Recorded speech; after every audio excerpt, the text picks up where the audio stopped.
This is the story of a man named Stan.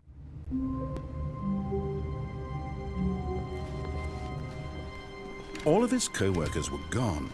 What could it mean? Stanley decided to go to the meeting room. Perhaps he had simply missed a memo.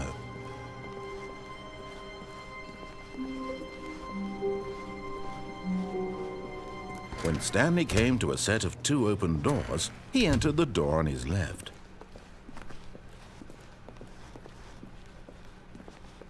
Yet there was not a single person here either.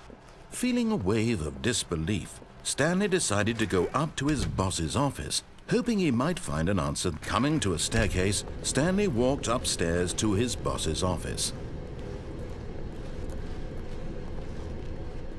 But Stanley just couldn't do it. He considered the possibility of facing his boss. Admitting he had left his post during work hours, he might be fired for that. And in such a competitive economy, why had he taken that risk? All because he believed everyone had vanished? His boss would think he was crazy. And then something occurred to Stanley. Maybe, he thought to himself, maybe I am crazy. All of my co-workers blinking mysteriously out of existence in a single moment for no reason at all? None of it made any logical sense. And as Stanley pondered this, he began to make other strange observations. For example, why couldn't he see his feet when he looked down? Why did doors close automatically behind him wherever he went? And for that matter, these rooms were starting to look pretty familiar. Were they simply repeating? No, Stanley said to himself, this is all too strange. This can't be real. And at last, he came to the conclusion that had been on the tip of his tongue. He just hadn't found the words for it. "I'm dreaming!" he yelled. "This is all a dream." Oh, what a relief Stanley felt to have finally found an answer, an explanation. His co-workers weren't actually gone. He wasn't going to lose his job. He wasn't crazy after all. And he thought to himself, I suppose I'll wake up soon. I'll have to go back to my boring real-life job pushing buttons. I may as well enjoy this while I'm still lucid. So he imagined himself flying and began to gently float above the ground.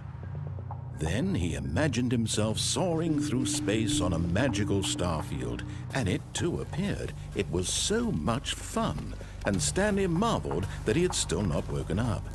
How was he remaining so lucid? And then perhaps the strangest question of them all entered Stanley's head. One he was amazed he hadn't asked himself sooner. Why is there a voice in my head dictating everything that I'm doing and thinking? Now the voice was describing itself being considered by Stanley, who found it particularly strange.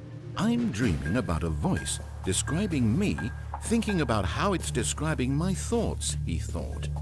And while he thought it all very odd and wondered if this voice spoke to all people in their dreams, the truth was that, of course, this was not a dream. How could it be? Was Stanley simply deceiving himself, believing that if he's asleep, he doesn't have to take responsibility for himself? Stanley is as awake right now as he's ever been in his life. Now, hearing the voice speak these words was quite a shock to Stanley. After all, he knew for certain, beyond a doubt, that this was in fact a dream. Did the voice not see him float and make the magical stars just a moment ago? How else would the voice explain all that? This voice was a part of himself too. Surely, if he could just... He would prove it. He would prove that he was in control, that this was a dream. So he closed his eyes gently, and he invited himself to wake up. He felt the cool weight of the blanket on his skin, the press of the mattress on his back, the fresh air of a world outside this one. Let me wake up, he thought to himself. I'm through with this dream. I wish it to be over. Let me go back to my job. Let me continue pushing the buttons. Please, it's all I want. I want my apartment and my wife and my job. All I want is my life exactly the way it's always been. My life is normal. I am normal. Everything will be fine. I am okay.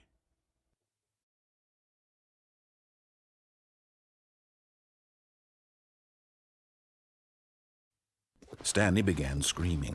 "Please, someone, wake me up. My name is Stanley. I have a boss. I have an office. I am real. Please, just someone tell me I am real. I must be real. I must be. Can anyone hear my voice? Who am I? Who am I?" And everything went black.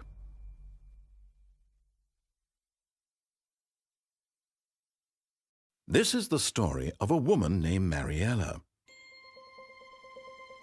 Mariella woke up on a day like any other. She arose, got dressed, gathered her belongings, and walked to her place of work. But on this particular day, her walk was interrupted by the body of a man who had stumbled through town talking and screaming to himself, and then collapsed dead on the sidewalk. And although she would soon turn to go call for an ambulance, for just a few brief moments she considered the strange man. He was obviously crazy. This much she knew. Everyone knows what crazy people look like. And in that moment, she thought to herself how lucky she was to be normal. I am sane. I am in control of my mind. I know what is real and what isn't. It was comforting to think this, and in a certain way, seeing this man made her feel better. But then she remembered the meeting she had scheduled for that day. The very important people whose impressions of her would affect her career, and by extension, the rest of her life. She had no time for this, so it was only a moment that she stood there, staring down at the body. And then she turned and ran.